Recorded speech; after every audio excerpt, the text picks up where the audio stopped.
Next question. Muhammad Ali Talal from Islamabad, Pakistan.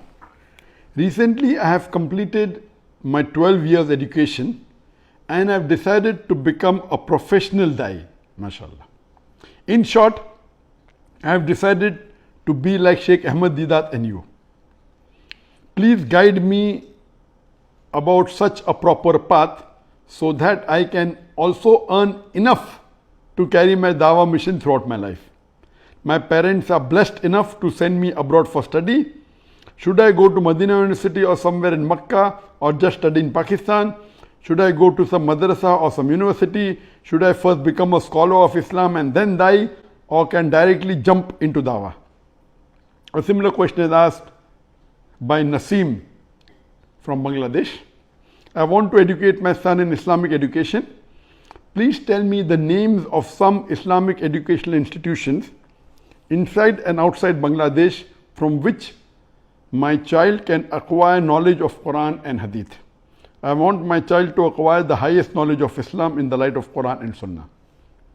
As far as these questions asked is concerned, in the first question, the first part of the question was that I want to become a professional Daee, so how can I earn my living so that I can continue doing my profession of Dawah?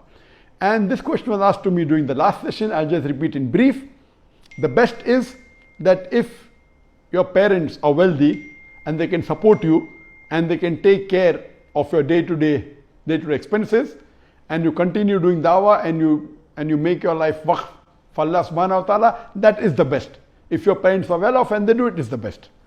Number two, the second best can be that if Allah has given you that acumen and that knack of doing business and being successful in business, you can spend a small portion of your time, maybe 5% of your time, in doing some business as a small part-time, which can get you sufficient money so that you can lead your life. As far as I'm concerned, mashallah, in the initial stages, my parents supported me fully, completely financially. They said you need not do any profession, and alhamdulillah, my parents and my brother. And later on I started doing my own business, and I used to spend about a few hours a week, not during office time, during, normally people have 1 or 2 days off in a week. One day off, a few hours in a week, maybe 1 or 2 days in a month. And that time I used to do business, and in that business Allah blessed me so much that I started earning more than my parents, more than my brother, and alhamdulillah, I have to utilize a small portion of it for my family, and the major portion I have to give in charity. So first is your family, if they can support you, number one. Second is you can do a business if Allah has given you the acumen. And the best example is of the Sahaba, Abdurrahman bin Auf. May Allah be pleased with him. People used to say that whatever we touched, it became gold. When they migrated, the Sahabas, to Medina, and when the Ansar were willing to help them, he said, no, show me the place to the market. He went to the market and came back with enough wealth because Allah had given him that gift. Number three, as I mentioned earlier, is that the rich Muslims can make a fund for supporting the Daees, the du'ats, so that they need not worry about the living, and they support them, so the rich people get the sawab of the dawah which the Daees are doing without the sawab of the Daee reducing. Number four, you can join an organization. You can join an Islamic organization which is of your school of thought, which is according to Quran and Sunnah. You join them, and if they can pay you a salary, even it may be less than the others, you're doing both together. You're doing dawah in the organization and even getting a salary. And the last resort, the fifth, is you can join a halal company. It may not be an Islamic dawah organization. It may be a Muslim company, not related with dawah. It can be a non-Muslim company. As long as it is halal, see to it that that company has 2 days off in a week. The timings are less. It is as per the government rules, so that you have about 50% of your time, more than that, for doing dawah. These are the various options that will take care of your day-to-day living, inshallah. As far as the second question is concerned, that which university should you join? Should you go abroad, Medina, Makkah, or in Pakistan, or the lady who has asked in Bangladesh, which is the university that I would recommend? According to my knowledge, one of the best universities that I feel that can give the knowledge of Quran and Sahih Hadith, it is Jamiatul Imam. It is Imam bin Muhammad As-Saud University. Imam Muhammad bin Saud University, which is in Riyadh in Saudi Arabia. But unfortunately, this university is mainly for Saudis. Only a very small percentage, maybe 2, 3 or 4%. Initially it was 1%, now I think it's 4% of the foreigners are allowed. So very small portion allowed. So to get admission, like in India, I think the quota is 1 a year. So thousands of people apply, only one they select from the thousands applying. Similarly, from each country, they have a very minute number of people. But Alhamdulillah, when I approached the Dean Director at that time, I said that why don't you allow all our students who have passed from Islamic International School to join the university. And Alhamdulillah, 14 had passed, 7 wanted to take the mainstream, become doctors, engineers, 7 wanted to take the Dawah field, and all 7 of them, Alhamdulillah, got admission into the Jamiat al-Imam University in Riyadh.